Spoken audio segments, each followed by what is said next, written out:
Hey! How you going, alright? Alright. Having a good time? Yeah, mate. Yeah, good on you. No worries. Right, I'll just move this bloody thing out of the way. Now, ladies and gentlemen, my name's Peter, and I'm here tonight to represent the ethnic minorities. Now, you might not be able to quite pick up the accent because I've been here a few years now, but I come from Wales. No, you silly buggers, New South Wales, down there in Australia. Oh, Australia, what a fine country it is, eh? The place where the men are men and their women are sheep. Actually, come to think of it, it's got a bit in common with Wales in that regard. Tonight I thought I'd walk you all through a little bit of Australian history, philosophy and culture. And without further ado, let's do a bit of history. Now, cast your minds back 250 years. I reckon that Britain was a pretty bloody depressing place to live. Apparently, food was expensive, there was a lot of unemployment, poverty, and so much bloody crime that the jails were overflowing. Jeez, it's amazing how things have progressed, eh? You know what? There was one good thing that happened. One good idea those people had, the government, back in those days. They said, we're going to get all of the worst members of our society, all of the shit people, the scumbags, we're going to load them all onto ships, sail them all the way to the other side of the world and dump them in Australia. You see, they reckon that way, the buggers will never come back.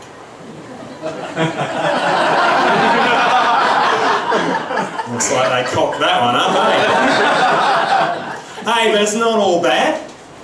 We've sent a few good ones back, like you've got Elle Macpherson, the supermodel. She's a bit of a ride, isn't she? Eh? And then you've got little Kylie Minogue, little pop star. I reckon she's pretty cute. And who else? Oh yeah, you've got Jermaine Greer. Actually, I've got no bloody idea why she's famous. My wife said something about feminism, whatever that is. But you know what really surprises me? A lot of you poms actually think Rolf Harris is okay. Some of yous even like him. Jesus, you don't know anything about the guy. In 1968, Rolf Harris got deported from Australia. Right? You know why? Because he kept ringing up women and going down the phone at them.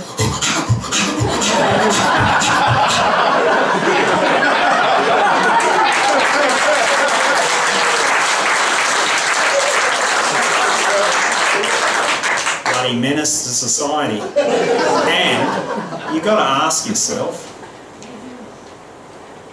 you're a bit suspicious about a bloke who sings songs about two little boys. It's a bit of a worry.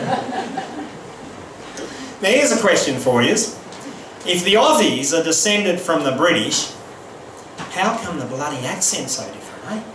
Well, I'll give you the answer. You see, in Australia, the sun's so bloody bright, you've got to squint your eyes all the time, and then you soon realise you need to keep your mouth closed, getting the bloody flies out. It's bloody true. I'll tell you what, I reckon the Australian accent belongs to the native Australians, the Aborigines. Now, you hear a lot of Abo words in Australia, like didgeridoo, kangaroo, cockatoo, woollamaloo, Coolangatta, Cabramatta, Parramatta, Wangaratta, Wagga Wagga, Woi Woi, Grong Grong, Billabong, Ki-rang, T-rang, Manangatang, Boomerang, Bang Bang, Currajong, Benalong, Wollongong, Dandenong, Wollongong,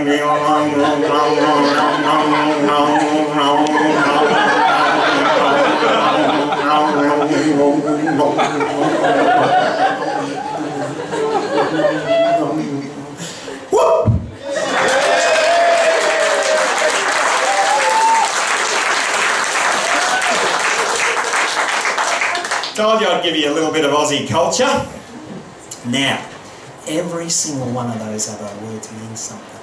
So, for example, Wollongong means the sound of the ocean. Wagga Wagga means the place of many crows. Geez, you'd really want to put that one in your travel itinerary, wouldn't you? And kangaroo means kangaroo.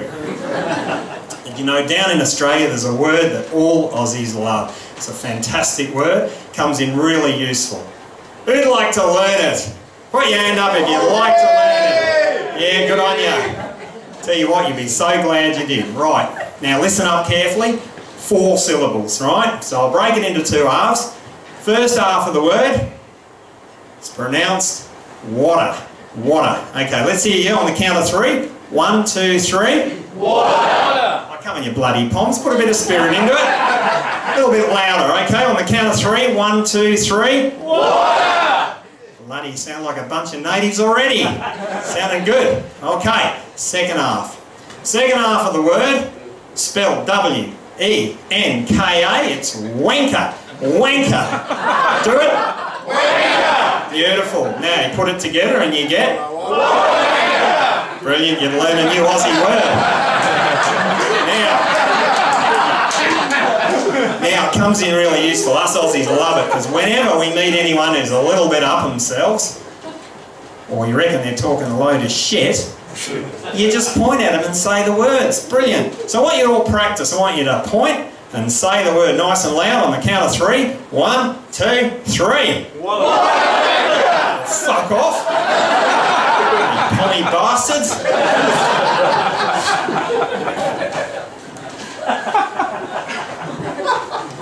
Now let me give you all a little bit of advice. If you ever go down to Australia, you need to be pretty careful because there's some bloody scary wildlife down there, I tell you. There's so many things that want to sting you, bite you, scratch you, strangle you. Well, that's been my experience of the Aussie Sheilers. But you know, I got a good start in life because I was a boy from the bush. Yeah, I grew up on a farm, and when you grow up on a farm you learn a lot of really useful stuff at an early age. Like, by the time I was 12, I could ride a horse, and a motorbike, and a sheep. And you know what? Living on a farm you learn a lot about biology, you know what I mean? Yeah, you do. I saw the whole cycle of life. I saw lots of births, lots of deaths, and plenty of sex. Oh, well, until my mum and dad locked their bedroom door. But you know, even though I learned a lot as a young fella, I soon worked out you can always learn more. Now, after I met my wife, and we got together, if you know what I mean, she taught me a brand new sex position. And she's laughing back there because she remembers the moment. Now, I'm not going to ask her to come up and demonstrate, but I'll tell you, I've never seen anything like it in my life. Now, some of you might have heard of it. Maybe you've seen pictures in books and that. Like, it's really different. It's where the woman is actually facing the man.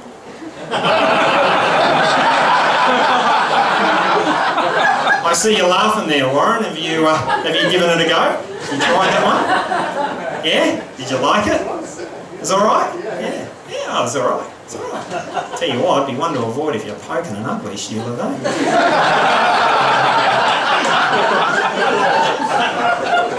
Now, I thought it was only fair that I show my wife one of my favourites. And she's laughing because she remembers the moment.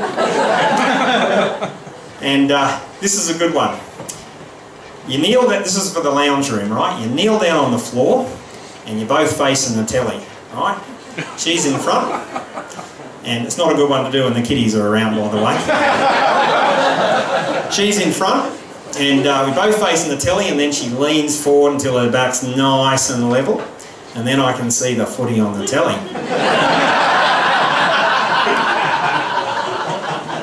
But not only that, I've got a nice place to put me snacks and me drinks.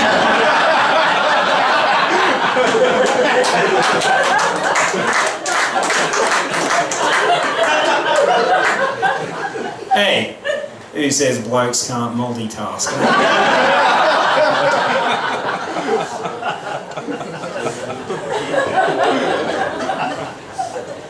You're laughing there, Tony. Have you ever tried it? Yeah. I tell the boys that my daughter's very fat now.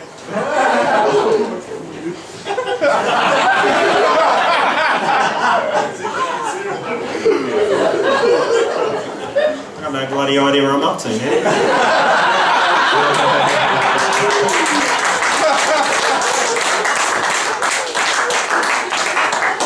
Now that is one of my favourites for sure, and I call it the coffee table.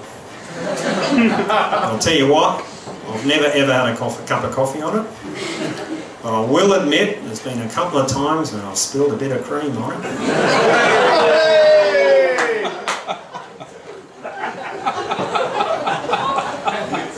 I got no bloody idea what I'm up to again. Just talk amongst yourselves until I work it out.